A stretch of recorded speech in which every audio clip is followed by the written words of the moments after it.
pessoal, começando mais um M, o seu programa de empreendedorismo, marketing e entretenimento aqui no YouTube. E hoje, meu amigo André Carvalho, meu parceiro de bancada, estamos com sarrafo para lá da estratosfera, sarrafo altíssimo, programa de aniversário, mais um programa de aniversário de um ano do M. Então estamos aqui com duas figuraças que já participaram do M, inclusive, cada um ao seu tempo, mas hoje juntamos a turma. Entendeu? Estamos com o Marco Antônio Vieira Soto, Head de Estratégia da Dreamers, que era Artplan, que agora é Grupo Dreamers. Né? Estamos com o Cláudio Manuel. Cláudio Manuel, inclusive, é meu conterrâneo, baiano, flamenguista. Né? E aí é humorista, ator, diretor, produtor e por aí vai. É tanta coisa que eu não sei nem o que falar. O Cláudio Manuel também tem os dois. Se a gente ficar falando o currículo dos dois, não tem programa. A gente vai acabar aqui e vai ficar só enaltecendo aqui os dois. Então, já sejam bem-vindos, viu? Seja bem-vindo, Marco Antônio, seja bem-vindo, Cláudio. Pô, vocês são muito... A gente gosta muito de vocês mesmo. Vocês deram uma força no início, que pra gente é um maior orgulho ter vocês no início. No início quase ninguém acredita, né? Fala, um bando de maluco fazendo um programa no YouTube. Vocês chegaram junto, falaram, não, vou participar da loucura. Obrigadão mesmo pelo voto de confiança de vocês. Você vê que a gente continua maluco, estamos aqui um ano depois. Né? Piorou muito a situação. Não nos é favorável, eu diria. Mas essas coisas não curam, não. Essas coisas tendem a piorar. Pois é. Parabéns. Parabéns pelo aniversário. Obrigado. Sejam bem-vindos. Ô, André, vamos lá, o nosso momento YouTube, a gente já cai dentro aqui do nosso bate-papo, rapidamente, que hoje o tempo está corrido. Sim, vou ter que ser mais dinâmico. Então, se vocês estão chegando aqui agora pela primeira vez, façam a inscrição para a gente ter sempre esse conteúdo em altíssimo nível, reedições de convidados importantes como os nossos de hoje. Então, assine, faça a sua inscrição, acione o sino das notificações, façam os seus devidos comentários para a gente ir ganhando mais e mais relevância nesse grande oceano que é o YouTube. Muito bem. Tá falando verborrágico, cara. Você tá muito Não, sério. Mas é rápido, dinâmico. Tá verborrágico. Eu vou fazer uma pergunta assim rápida também para os dois. Já rolou vacinação aí com vocês? Você já tomou? Porque eu ainda não tomei a vacina. O André, você já tomou vacina? Já está vacinado? Não, ainda não estou na faixa etária. Eu estou chegando na minha, mas vocês já tomaram a vacinação, a vacina? Tá todo mundo já virou jacaré? Está virando? Como é que está o processo de transformação? Eu tomei jacaré só porque eu só tomei a primeira dose. Né? Então, eu tenho que tomar a segunda para completar a minha transformação reptiliana. Mas tomei a primeira dose lá. Acho, para mim, até foi engraçado, que no dia que eu fui lá no posto, a moça toda do carro, da solícita, chegou, olha, é que a gente hoje está vacinando com AstraZeneca, tudo bem? Eu falei, tudo bem, tem opção, tem menu de vacina, menu vacinação. Eu tomo o que tiver, minha filha. Agora a outra é só em julho, né? Porque 3 meses, vamos esperar. É isso. Eu tomei também AstraZeneca, estava falando aqui com o Sandro, parece nome de time mexicano, né? Não? AstraZeneca joga hoje contra Pueblo, pelo retorno. E tomei no Jockey ali e foi tranquilo. Tinha ninguém. Também. Cheguei lá na hora do almoço. Porque nos encontrado. Mas essa história do menu é curiosa, né? Eu estava falando com o Sandro, se eu chego lá e ela fala, é vacina contra tifo, eu tomo também. Estou tomando qualquer coisa ali que apareceu, eu vou. Não faz qualquer coisa não, que você está indo no Jockey Clube, cuidado para eles não errarem a vacina, cara. Tá comigo. É verdade. É isso. Não, mas tem essa coisa, porque é engraçado essa discussão. Engraçada não, né? Meio patética, porque todo mundo que está nessa discussão tomou vacina, senão não estava aqui discutindo, entendeu? Ao longo da vida. Sim. Eu tomo vacina para gripe já tem alguns anos. Eu não tenho a menor ideia se veio da Bolívia. É RNA ativado. Nunca perguntei. Célula T, célula S, monoclonal, biclonal. Só tem especialista. O Brasil, num determinado momento, todo mundo era especialista em economia, né? Discutia inflação como se tivesse estudado na escola de Chicago. Agora é vacina, cara. Virou todo mundo biologista. O cara está discutindo Eu peguei motorista de táxi. No dia que eu vacinei, o motorista de táxi chegou assim: já vacinou? Eu falei: pô, tomei a primeira dose hoje. Ele: mas de qual? Eu falei: da AstraZeneca. E essa tem muito efeito colateral. E além do que, a segunda dose, é melhor tomar a corona. O cara tem vacina preferida, é foda. Essa é só 76,8 de Coronavac já chegou no Zinho. E motorista de táxi é a melhor referência, né? Claro. É a voz das ruas, literalmente, falando ali o que está acontecendo. Mas, enfim, vacina é a esperança mais imediata, né? Não tem como... É o que temos, é a única que tem. A sorte que essa, em termos até do assunto, né, comunicação, eu li o livro lá da gripe espanhola. O que a gente todo mundo fala, uma média para a vacina fazer não sei quantos anos. Mas, obviamente, a gente nunca teve tão interligado, interconectado. A possibilidade do cérebro coletivo, da troca de informações, é inédita, numa velocidade inédita. Entendeu? Agora, é óbvio, né, que também é engraçado isso, porque justamente esses mecanismos, né, de hiperconectividade também servem para outros fins de hiperseparação das pessoas que ficam cada um no seu canal, cada um no seu território, cada um na sua trincheira. Mas no momento assim que você une esforços, né, mesmo que sejam assim, meio não tão unidos assim, a própria competição, né, pela vacina também acelerou bastante o processo. Todo mundo achando que isso era 10 anos, 5 anos, entendeu? Mas, cara, que bacana que você está falando, porque eu estava comentando aqui, pouco antes da gente começar com o Sandro, eu publiquei um texto essa semana cujo título é O que nos une.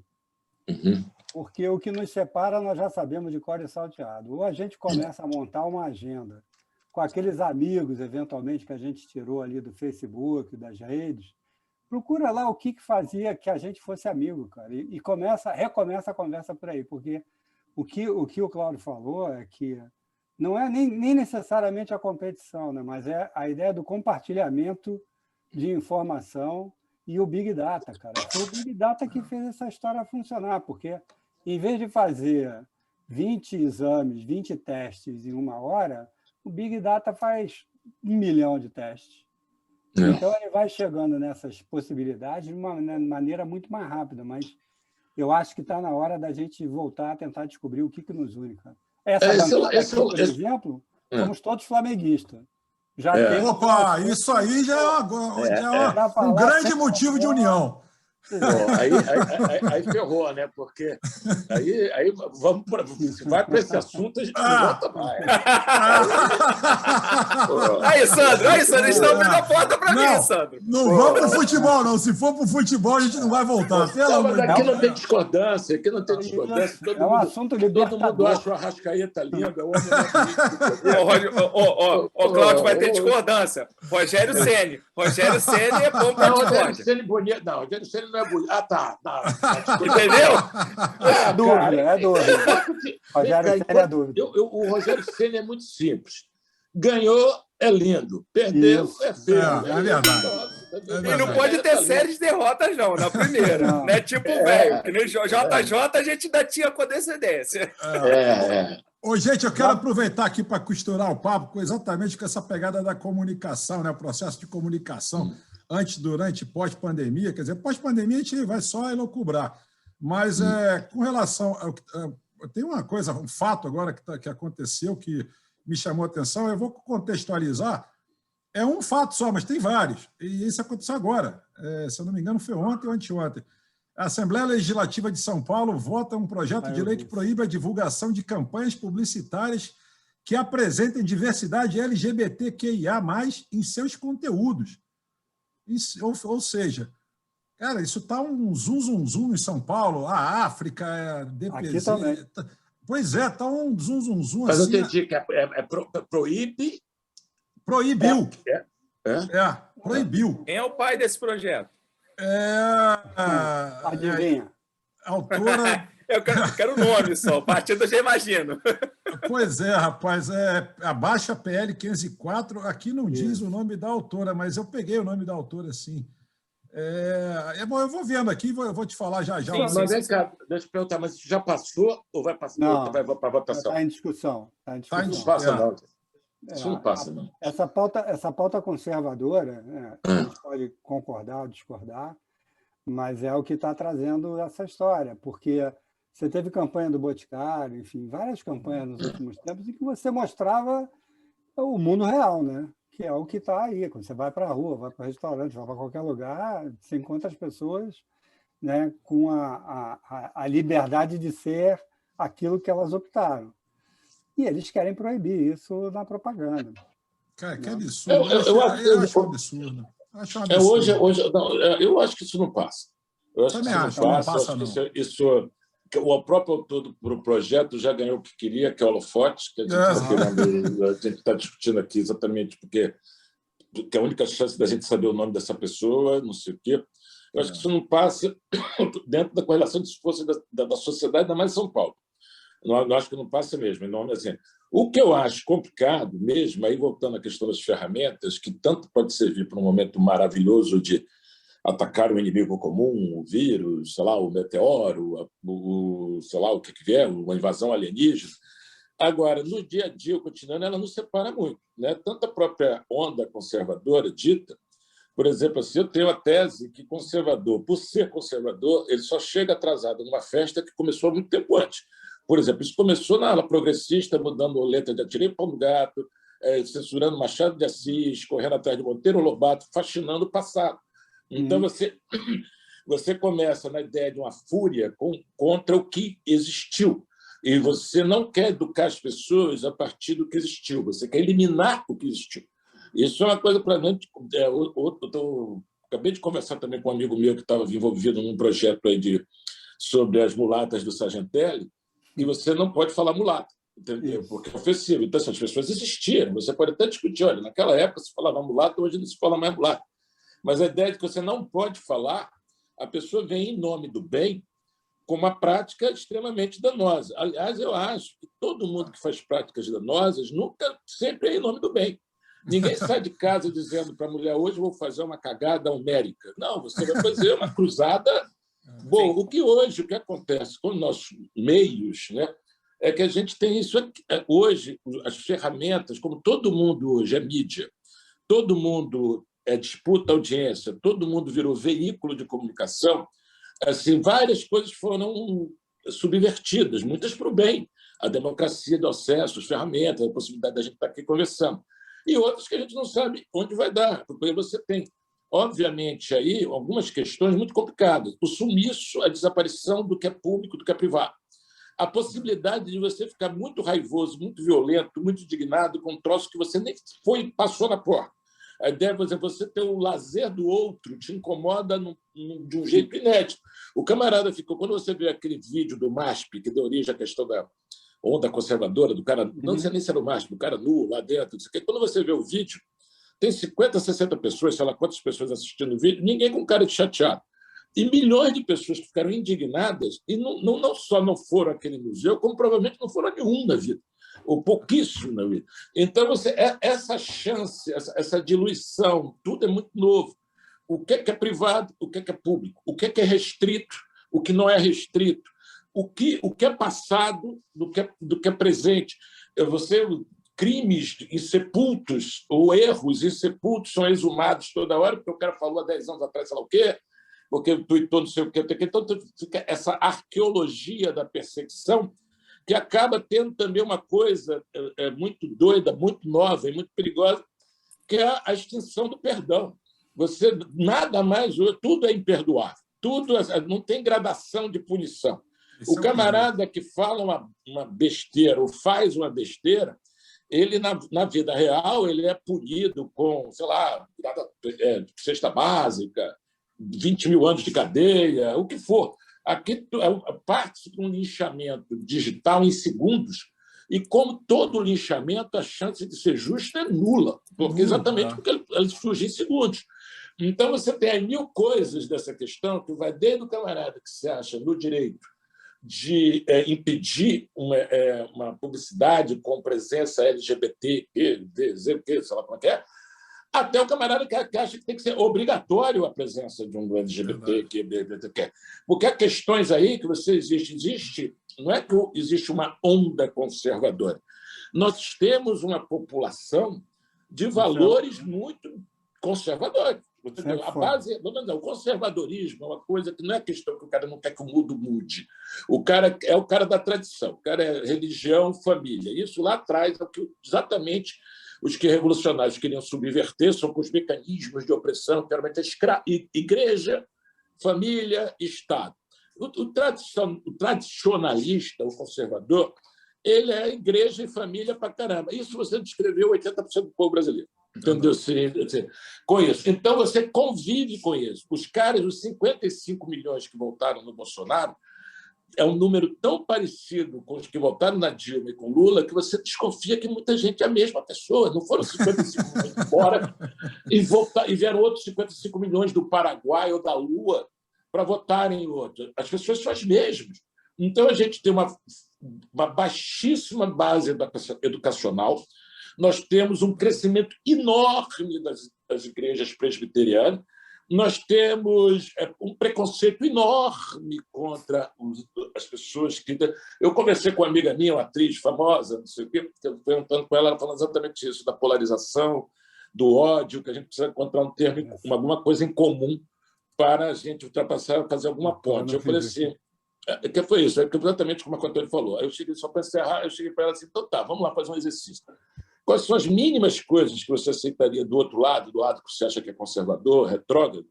A mínima, pauta mínima para a gente começar a conversar. Aí ela falou assim, mas não é para aceitar nada, não. Eu falei, então tá bom, né? Então vamos embora. Não vai ter conversa. Então vamos embora. Então, mas você sabe que eu venho trazendo essa conversa da pauta mínima e já botando em curso. Cara. Eu pego gente que estava lá no meu Facebook e, porra, a gente discutia sobre futebol, discutia sobre surf, discutia sobre música, e é sobre isso que eu vou conversar com eles. Cara. Porque eu tenho que trazer de novo essa pessoa para uma possibilidade de, em algum momento, falar, bom, vamos agora conversar sobre o futuro do país, porque tem algumas pautas, cara, que ninguém é contra. Desculpe, ninguém pode ser contra a história de combater a fome, combater a miséria, sabe? Você pega lá a pesquisa de 30, 40 anos para cá, fala que a preocupação do brasileiro é sobre educação, saúde, segurança, moradia e emprego.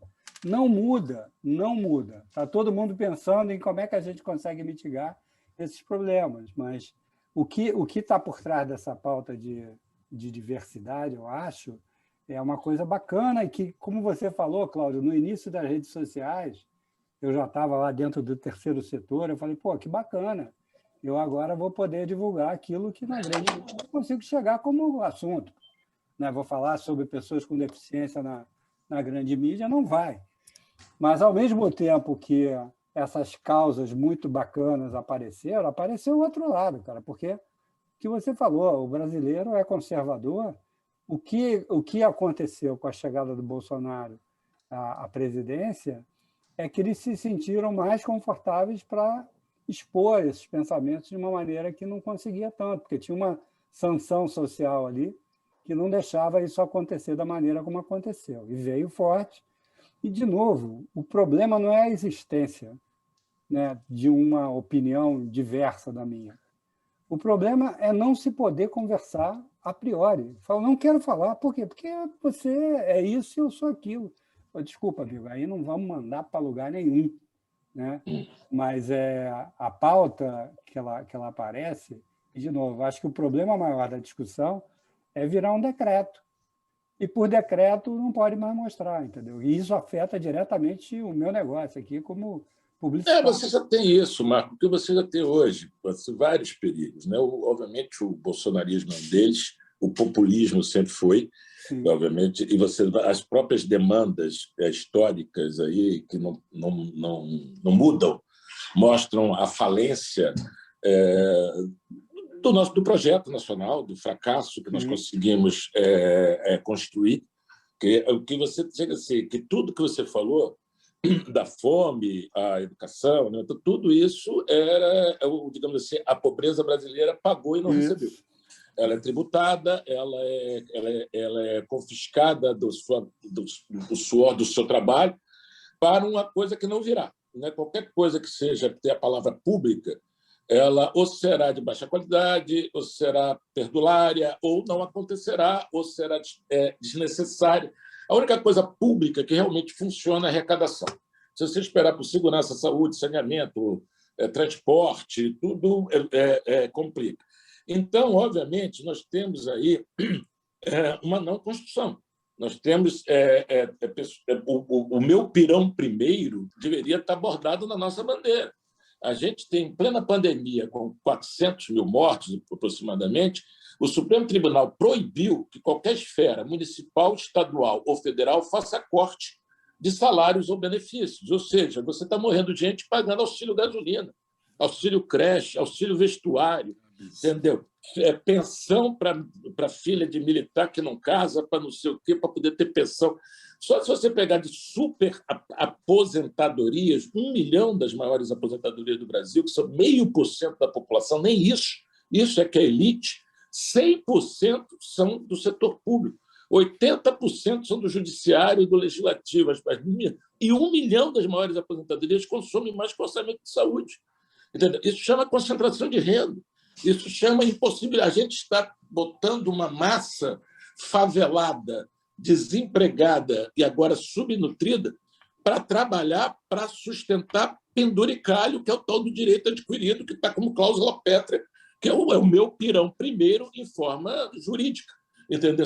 E mais grave que isso, nós estamos agora para uma exibição que antigamente era um pavoneamento de supremos ministros, um com o outro. Agora nós temos 11 supremos, porque todo mundo é monocrático. Então, você tem o camarada... Aí, quando a decisão é do teu lado, você comemora. Pô, legal, deu um pau no Renan, deu um pau no Bolsonaro. Quando censura Cruzoé, e cria uma CPI meio estranhíssima, porque a Suprema Corte manda investigar, ou seja, a Suprema Corte é a última instância, é polícia, é promotoria, é primeiro, é tudo. Então, isso com a decisão de um cabra, entendeu? Por exemplo, por decreto, entendeu? O Bolsonaro não pode, pelo amor de Deus, hein? Longe de mim defender nada do sujeito, ele não pode tirar numa canetada, fazer algo, sei lá, contra qualquer um dos 11. Qualquer um dos 11 pode. Entendeu? Não é nem uma decisão colegiada, entendeu? Não é contra o Bolsonaro, não, contra qualquer um, contra a revista, não sei o quê. Então, nós temos uma desproporção da divisão de poder e nós temos, acho que pior ainda, nós temos dentro desse quadro todo, essa polarização já está tirando da conversa 40% do eleitorado da população, no mínimo 20 para cada lado, ou, digamos, ou da faixa disso. Entendeu? Isso falando, então, de um jeito otimista. Então, você tem assim, se só está tirando 40, a chance de um desses caras, pelo menos, estar no primeiro turno é mamão, e dos dois é grande. Dos dois está grande. Aí você vai se contrapor isso com o quê? Com o nome de união, de centro, o que você queira, para tentar romper esse ciclo aí da polarização de opostos que se parecem tanto. Aí você chega assim, tá, vamos lá. Falou o nome e já racha, entendeu? Então, vamos lá, todo mundo com Ciro. Não, com Dória. Não, com Huck. Não, comigo também não. Eu falo isso, as únicas coisas que unem hoje o grande parte do Brasil é o Moro e a Globo, porque os dois lados odeiam. Então, assim... Bota seu Creyson, que é nome de consenso. Também. Vocês fizeram aquele comício, juntou gente pra cacete. Seu Creyson. Não era o Milor que falava que nunca me perguntaram, que contribuinte, nunca me perguntaram se eu queria ser contribuinte. Era uma coisa assim, uma frase dessa, porque você não é contribuinte, você é obrigado a ser contribuinte. Mas por isso que o inglês não bobeia, né, brother? Lá se chama taxpayer, pagador de imposto. Aqui, aqui a gente adora esse negócio do eufemismo, né? Direito adquirido. Direito adquirido é privilégio descabido. Colaborador, o funcionário colaborador. Tudo é o país do eufemismo, entendeu? A gente adora isso. Entendeu? Mas olha só, o Marco Antônio, a gente estava falando desse negócio talvez, não vou falar o nome do autor, não, para a gente não dar holofote mesmo para a pessoa, não, de São Paulo, que quer proibir aí propaganda. Isso aí é um item que a gente está conversando, mas acha que pode ter uma tendência de talvez até, não nesse caso do LGBTQ aí, eu não sei também a sigla inteira não, mas enfim, não nesse caso especificamente, mas a gente ter uma tendência a tentarem mexer aí nesse viés aí da publicidade, da propaganda, porque o politicamente correto já andou mexendo bastante aí de um tempo para cá, né? A gente já tem muita coisa acontecendo meio diferente. Você acha que isso pode a gente sofrer consequências aí disso num pós-pandemia, Marco Antônio? Estou tentando entender a tua pergunta ainda. Se é sofrer a consequência de surgir uma legislação... Isso, de uma legislação. A consequência de ser... Começar a legislação gerar uma tendência, um levante conservador em publicidade. Exatamente. Acho que não. Tem um SEMP lá que, guardado as devidas proporções, ele vem tentando fazer esse trabalho de autorregulamentação há muito tempo, né? Então, funciona. O que você tem, de fato, é uma pauta de diversidade muito mais forte, tanto dentro dos clientes quanto dentro da agência. Não tem para onde correr disso, porque isso está... aí a gente vai conectando as coisas. Eu ia falar só com o Cláudio que, quando a gente estava na faculdade... Você fez o FRJ também, não fez, Cláudio? Cara, conversa. Eu fiz 4 faculdades. Fez UF, o FRJ, eu fiz tudo. Mas lá no início... Eu fiz o FRJ também. Então... Era mais fácil naquele momento, né? Você tinha 3 pautas ali que a gente repetia a exaustão, era mais fácil. Mas a diversidade hoje ela está dentro também da pauta de ESG, né, que eles chamam, ESG, né, que é Environment, Security e Governance. Então, isso está levando todos os fundos internacionais, eles cobram a pauta de ESG dentro das empresas para operar e trabalhar com essas empresas. Então, as empresas estão puxando essa pauta porque está sendo uma geração de valor para elas. Mais do que qualquer outra coisa, né? Então, as agências estão indo a reboque dessa história toda também e tentando trazer... A gente conversou aqui na época sobre o tal do idadismo. Sim, enfim, sim. Tem algumas coisas que se quer uma proporção mais ou menos equânime em relação à população. Mas você pega um cliente como a Petrobras, por exemplo, que tem lá, sei lá, 50 mil funcionários, e você não tem uma proporção de homens e mulheres, muito menos em cargo de chefia, que seja proporcional à população. E não vai ter tão cedo. Você pode até fazer alguns mecanismos de forçar um recrutamento para buscar e tal, isso vai acontecer.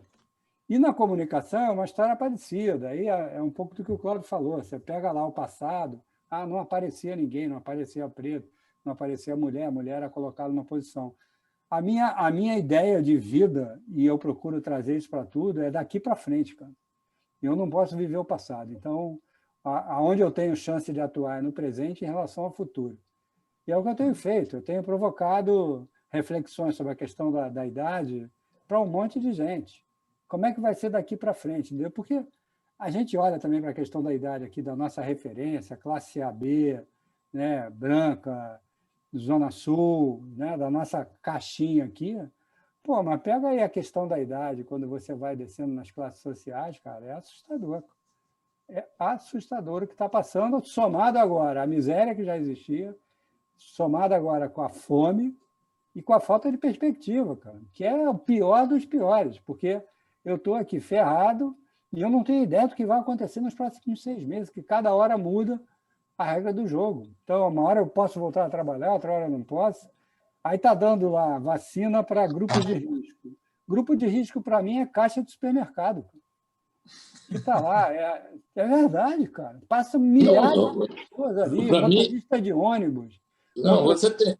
Mas, Marco, é isso mesmo que você falou, perfeito, porque muitas das discussões que são assim, meio cosméticas ou falsas, mesmo que as pessoas não percebam, essa coisa assim, muita gente veio falar comigo assim, pô, mas você quer que as pessoas trabalhem ou morram, né? Não sei o quê. Você quer dizer, não tem certo nisso. Isso é uma pergunta sem resposta, cara, não, porque os dois estão certos. Não é só isso. A pessoa que está perguntando, ela está cheia de orgulho, dizendo estou um ano trancado em casa, não sei o quê, mas também com um monte de gente servindo a ela, do guarda da esquina, do gari, até a caixa do supermercado, várias pessoas, polícia. O que eu acho que, para mim, assim, na boa, já que a gente não conseguiu criar a coisa mais importante para mim da democracia depois da liberdade de expressão, que é mobilidade pública, para mim eu estava vacinando quem pega transporte público. Quem pega transporte público, para mim, era prioridade. Você tinha que vacinar a estação porque o camarada que está em casa tem o carro dele, ainda está mais protegido. O camarada que está disputando o sovaco dos outros todo dia na hora do rush, porra, brado, o vírus está nadando de braçada onde? Onde a gente aglomera. A gente aglomera com um jovem que acha que não vai morrer, máscara sem máscara, para sair da primeira página do jornal, e todo mundo fica indignado com a Dias Ferreira, ou sei lá onde, pelo Brasil afora. Mas onde a gente aglomera de verdade mesmo é nas periferias, porque nego mora 10 num lugar, e porque nego ir no transporte público, porra. Então, essa galera aí, vamos lá, né? Se a gente está falando de desgraça pouco é bobagem, você tem uma legião de sequelados que, se você já soma com a galera ali de trás que veio, né, das nossas mazelas, não sei quantos microcéfalos, não sei quantas famílias que vivem a tragédia diária da questão aí das nossas falências. Falta de proteína. Porra, brother, a quantidade de sequelado que não vai voltar para o mercado de trabalho porque tem algum problema motor, cognitivo, ou até psíquico. Tem gente que já voltou com AVC, não está falando legal, tem gente que está com burnout aí direto. Não, e a questão também, às vezes, assim, eu conheço um camarada que é saxofonista, o cara está com problema motor, não consegue tocar, tem gente que é dentista, entendeu? O cara, então é complicado, entendeu? Assim, então você tem esse todo complicador. Voltando na questão da diversidade, eu acho que eu acho o seguinte, isso é irreversível. As pessoas encontraram o seu lugar, sua vocalização, suas ferramentas. Isso, graças a Deus, para mim, não é retornável.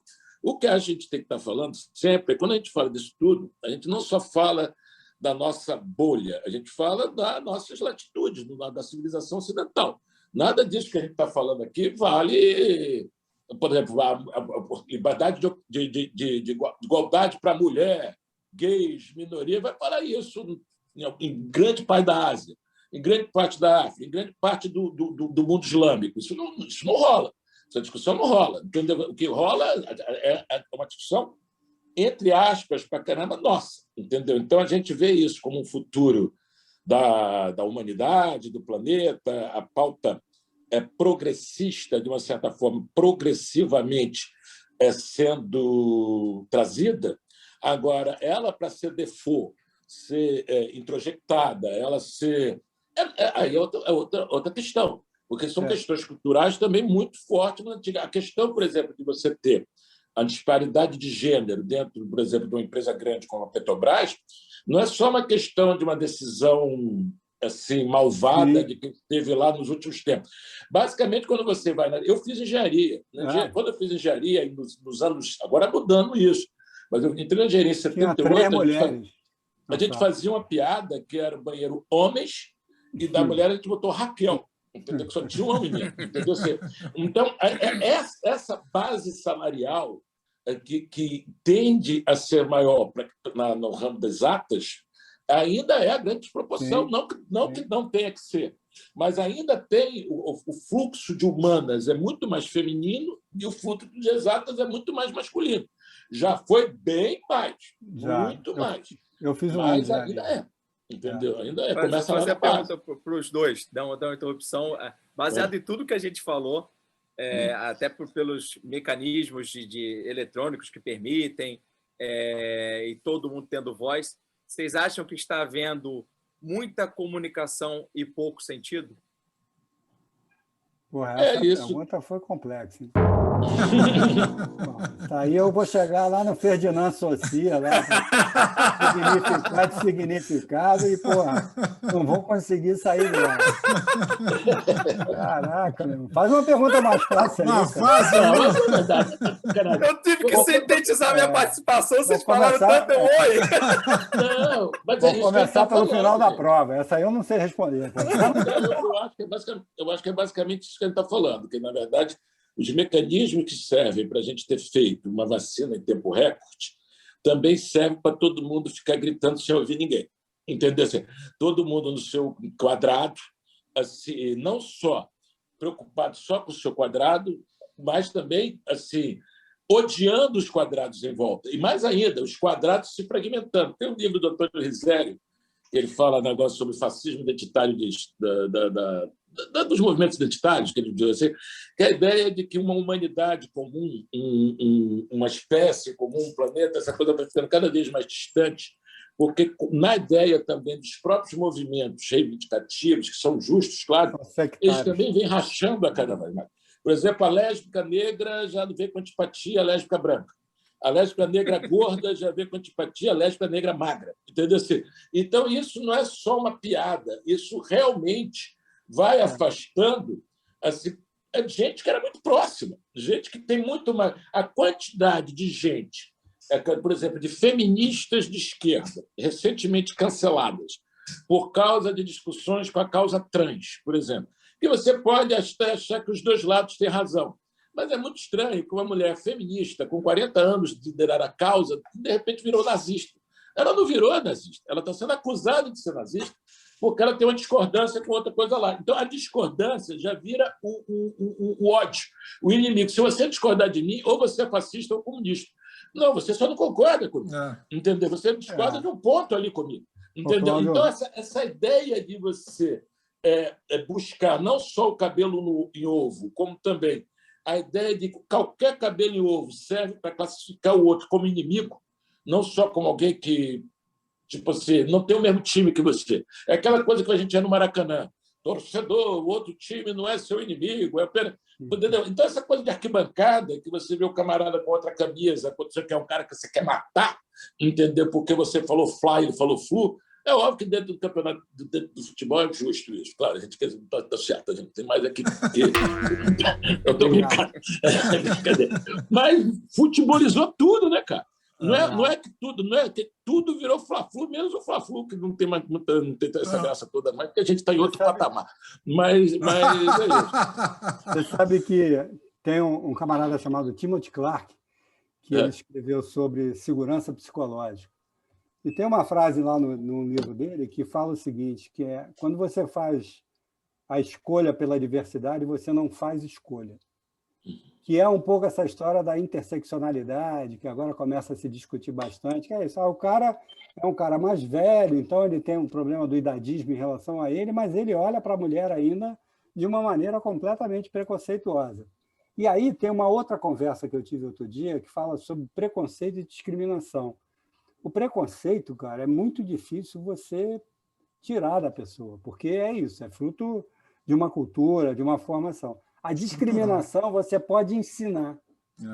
Eu posso te ensinar a não ser discriminatório, entendeu? Aí você, olha só, se você fizer isso, você está na rua. É uma maneira de ensinar essa pessoa que ali tem agora valores que têm que ser respeitados por todo mundo. E a ideia da não discriminação, cara, é que eu acho que é a mais bacana de todas, porque é você não discriminar o outro, não importa o que ele seja. Claro. E é dificílimo. Não é. E assim, dói porque normalmente o que acontece quando você começa a mergulhar dentro da ideia da diversidade é que você vai ver que você foi preconceituoso e muito, porque você tem viés inconsciente em relação a quem é LGBT ou que você tem em relação ao idoso. O idoso fica ali no cantinho da festa, aí alguém pergunta: quer mais um quibe, vovô? Aí vai lá dar um quibe pro vovô, o vovô come aquele quibe, se engasga, ninguém olha com o vovô se engasgando, e ele fica ali quietinho no canto dele, de maneira contemplativa, e ele não tem participação efetiva, então é uma exclusão. Dentro do ambiente... Não, eu concordo com você de tudo, eu só quero ressaltar que é exatamente isso. Eu tive uma discussão uma vez, quando eu fui a primeira vez a Paris, que é um camarada, um francês, marido da amiga minha. Desculpa, isso é muito chique. A primeira vez que eu fui. A partir do pressuposto. Mas agora, essa foi chique mesmo. Essa foi. Isso acabou que o brasileiro hoje, sempre teremos Paris. Para entrar na Bolívia, tem que entrar clandestino. Eu estou falando do pacífico. A pandemia provou que o cara mais inteligente do Brasil, que foi sacaneado, era o Ronaldinho Gaúcho, que o único que viu antes que o importante é você ter um passaporte paraguaio. E você, o cara saiu atrás do passaporte paraguaio. O cara é bruxo, o cara é bruxo. Está prevendo. Né? Então, o que eu estava falando, exatamente o que você estava falando, que eu concordo, é exatamente isso. É óbvio que o ideal mesmo é que não existissem mais pessoas racistas, preconceituosas, machistas, sei o quê. Isso não ocorrerá. As pessoas, em qualquer lugar da humanidade, até dentro das próprias grupos minoritários, existem também preconceitos. Existe, que eu me lembro de uma vez que a gente estava na casa do Bussunda, muito tempo antes, e tinha uma hoje chamada funcionária, na época chamava empregada negra, dizer, que ela falou com a mãe do Bussunda que para ela incomodava muito servir almoço para o Hélio de la Penha, porque uma coisa não estava combinada, porque uma coisa era servir almoço para quem não era, para servir almoço para preto era demais para ela. Entendeu assim? E ela era muito preta. Entendeu assim? Então, mas isso por quê? Porque isso também está introjectado. O problema da sociedade, eu acho que a gente tem até caminhado bastante para isso, é tornar o ato deplorável e ilegal. Porque todo mundo fala assim, o francês falou para mim assim, não, porque o Brasil é muito racista, eu concordo, claro. Não, porque o pior racismo é o racismo enrustido. Eu falei, não é, brother. O pior racismo é o taco de beisebol na cabeça. Eu sei porque eu sou afrodescendente. O pior racismo é a polícia te achar que você é bandido, não sei o quê. O enrustido vai fazer mal para o fígado do racista. Eu quero que ele se dane, entendeu? Se o cara não puder expressar o seu ódio, se ele for impedido de expressar, de vomitar sua bilis nos outros, ele que se dane. Ele que se dane. Eu acho que a sociedade... Isso, pessoal. O camarada é o seguinte, o camarada ele pode morrer por dentro de ver um preto nadando na piscina do clube. Ele pode desenvolver uma coisa muito grave dentro dele, porque ele está... Agora, o clube não pode proibir ninguém de nadar. Que isso? Entendeu? Então é o seguinte, o cara não pode expressar isso. Ele não pode isso. É a história da discriminação que você tem como ensinar e tem como limitar. É isso, e como punir, né? E o preconceito, desculpa, se o cara não continuar preconceituoso, é um problema que eu não tenho como atuar. É isso mesmo. O cara vai ser preconceituoso escondido, entendeu? Como é que eu vou saber? Entendeu? Porque eu vi um depoimento de um camarada nos Estados Unidos falando, eu em 2020 eu comecei a me preocupar de novo com a minha vida, porque eu fui atacado no estacionamento do supermercado pelo simples fato de eu ser negro. Entendeu? E aí, cara, você está chegando... O cara do Carrefour, né, meu querido? Exatamente. Nosso George Floyd, né? Entendeu? Exatamente. Então, isso aí. Então, gente, eu acho não precisa ir muito longe, não. Recentemente, a gente teve agora aí casos no BBB, que, aliás, a Globo passou um sufoco danado no início do Big Brother Brasil, com todo aquele movimento. Mas ali foi muito interessante. Eu não vejo Big Brother, mas vi as repercussões nos grupos, né, de WhatsApp, não sei o quê. Ali foi engraçado porque a coisa mudou várias vezes de espectro. Porque teve gente identificado com uma militância identitária que foi muito intolerante. Inclusive com gente da própria identidade. Exatamente.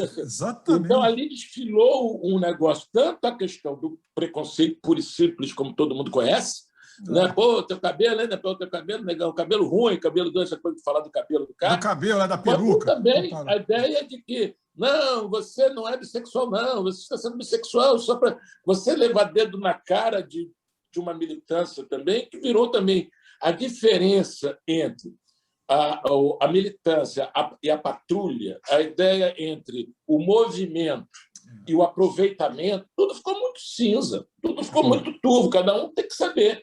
Agora, ali foi interessante, porque na intenção de você exatamente botar uma coisa mais equilibrada, eu não digo nem diversa, mas equilibrada, ou seja, você tem, obviamente, um casting mais... com a presença mais preta, negra, sabe como é que fala? Desde sempre.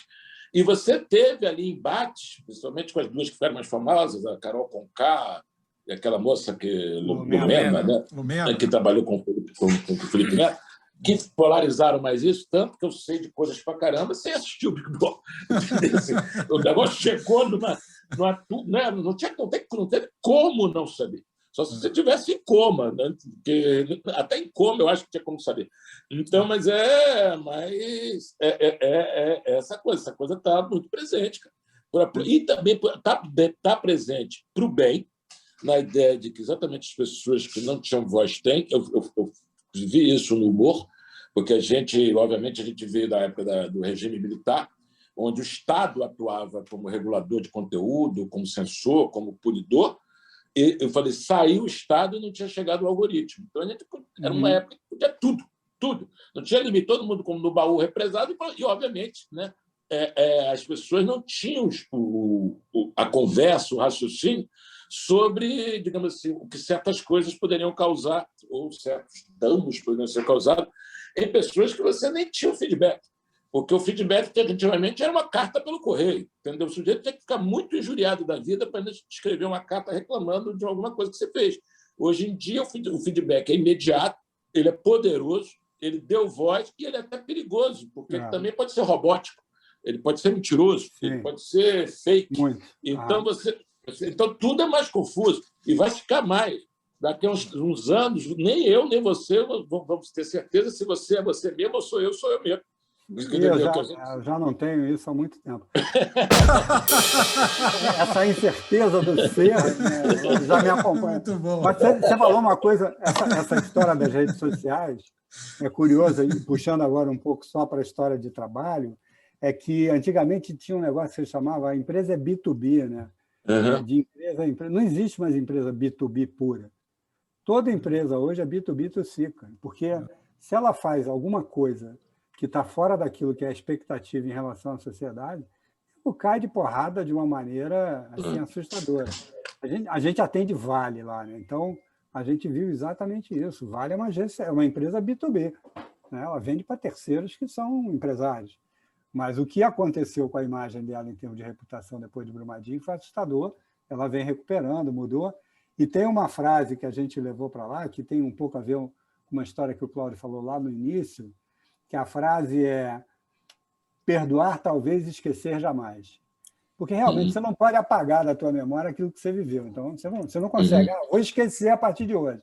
Agora, você pode perdoar, cara, sabe? Então, o que a gente está fazendo agora, essa proposta de tentar encontrar de novo um caminho que seja palatável, que as pessoas tenham a paciência de ouvir, porque está todo mundo sem paciência para nada, é isso, é perdoar aquilo que um dia eu ouvi de você e que não me fez bem. Eu tenho que deixar isso de lado, cara. A gente tem que começar a deixar algumas coisas de lado. O Edgar Morin, filósofo francês, lá, em homenagem à ida do Cláudio a Paris, eu fui buscar um colega dele, lá do 11e arrondissement, lá do Marais, e ele diz isso, nós somos seres planetários. E talvez durante a pandemia, pela primeira vez, a gente entendeu que a gente faz parte de uma mesma raça, que é a raça humana. Que a raça humana inteira estava sob risco. Entendeu? Pela primeira vez na história dela, porque na Segunda Guerra Mundial, que talvez tenha sido a coisa mais drástica que a gente teve, não chegou a abranger todo mundo, cara. Aqui no Brasil, de fato, chegou de maneira indireta. Indireta, claro. Agora, a pandemia botou todo mundo dentro do mesmo barco. Somos todos humanos. Cara. Temos a mesma fragilidade, sendo branco, preto, magro, alto, baixo, rico, pobre, não importa. Todo mundo, se ficar exposto, vai sofrer. Agora, uma curiosidade, Marco, olha só para pegar também esse viés da comunicação, e aí me veio aqui um insight, que a gente está aqui com o Cláudio Manuel, que ficou trocentos anos, Cacete e Planeta e tal.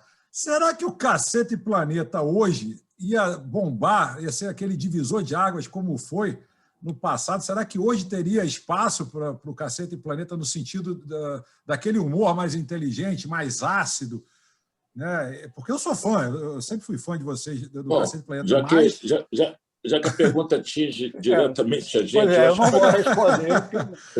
Não recebi a procuração ainda. Tá não, mas a gente está com um aqui na mesa.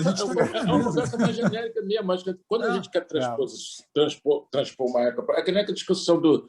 Sem dizer, se comparar as pessoas... Não, sem comparar. Não, se o Pelé jogaria bola, se o Maradona jogaria bola... Obviamente, cada um viveu o seu tempo com as condições do seu tempo. Qual era a grande coisa que nos alimentava e nos dava tesão e por que nós nos mantivemos tanto tempo no ar? Que o nosso principal interesse era a contemporaneidade. A gente falava de notícia, a gente falava do que estava acontecendo. Então, a gente, mantendo esse mood, é óbvio que você tem que estar ligado à sua época. O que não funciona é você querer fazer hoje o que você fazia 20 anos atrás. Primeiro, porque não faz sentido. E segundo, que quando a gente estava naquela época, a gente também já não fazia coisas que eram feitas 20 anos atrás. porque a gente estava em outra, entendeu? O mundo estava em outra. Só que não estava em todas que está hoje, nem era possível. Eu acho que eu falando, qual é um problema para mim hoje ao você revisitar, porque você ser profeta do passado é mamão. Eu quero ver você adivinhar o futuro. Você ficar falando sobre o que aconteceu, isso aqui, porra, isso aqui era foda, claro, era outra questão. Você está vindo com outras questões para uma outra época. Eu não sei quais são as questões que daqui a 20 anos vão vir sobre esta época, entendeu? Eu até acho que as pessoas muito inteligentes podem fazer exercício sobre isso. Agora, se eu quiser cagar regras sobre 20 anos atrás, é mamão. É mamão. Até porque é muito mais fácil de simplificar. Então, todo mundo vai dizer, não, mas vocês eram politicamente incorretos. Nós vamos falar o seguinte, nunca ninguém assistiu politicamente correto. Não, depois da novela vai entrar um programa que sacaneia a novela. Entendeu? E a gente nunca se reuniu para fazer, vamos fazer uma piada politicamente correta. Nós vamos fazer piada. Tem a coisa que a gente gostava, tem gente que a gente não gostava. Por exemplo, a gente pegou no pé de gaúcho, entendeu? Falando que porque o gaúcho era uma onda, que o gaúcho era macho, e resolveu sacanear gaúcho disso. Do mesmo jeito que quando eu fiz o Carlos Massaranduba, a gente sacaneava o camarada que era tão macho, que só saía com macho, só gostava de se enrolar com macho, sair na porrada com macho, cheirar cinga de macho. Então, a gente brincava com esse cara. Não, a mesma coisa a gente fez um quadro que era sauna gay. A gente não sacaneava o gay, a gente sacaneava o enrustido, porque o cara que era para sauna gay dizia, mas eu não sou gay. Então, de novo, mesmo dentro desse espectro, o política, que é hoje chamado de politicamente incorreto, a gente foi incorreto na política quando a gente entrou no Congresso com o megafone e falou compra o deputado, compra o senador. O deboche que permitiu isso. O problema hoje, que eu acho, é que quando você quer também colocar muito códex, muito contorno, muita regra, você tira um pouco ou muito da capacidade, da possibilidade. Você não aceita o erro. Ao não aceitar o erro, você castra a ousadia. A castrar a ousadia, você dá uma ferrada no humor. E outras coisas também. Porque ninguém aqui, se você falar assim, qual é o limite da pintura, qual é o limite da poesia, qual é o limite da escultura, você vai ser um retrógrado desgraçado do mundo. Que porra é essa? O humor, todo mundo diz, qual é o limite do humor? O limite do humor é a risada, velho. Entendeu? É a risada. Entendeu? Se você não riu, entendeu? Agora, obviamente, tem gente que vai rir, tem gente que não vai rir. O problema hoje é eu não quero que você ria do jeito que você está rindo, porque o que você está rindo me ofende. É uma discussão. É uma discussão. Agora, uma sociedade também à prova da ofensa é uma sociedade, primeiro, que a ofensa é de uma subjetividade complicada. Segundo, que a ofensa está prevista em lei. Entendeu? Tem calúnia, difamação, cacete. Você está lá, já existe uma combinação da sociedade sobre isso. Agora, é óbvio que você tem todo o direito, ao se sentir ofendido, atacado, contra-atacar, se defender, processar. O que é complicado é a censura prévia. E já vivemos isso. Não pode falar disso, não pode falar daquilo, não pode falar daquilo outro, não pode falar daquilo. E isso, às vezes, está vindo travestido também com boas intenções. Entendeu? E eu acho que o problema é que nem as pessoas que se acham bem-intencionadas estão sabendo direito que elas estão plantando. Entendeu? Porque digamos, o outro lado também tem o mesmo direito. Também vai querer. Eu também, você não quer isso, eu não quero aquilo outro. Aí fica um bando de não quero, um bando de não quero. Aí tudo bem, se a sociedade chegar a esta conclusão, chegue. Agora, eu acho que é complicado.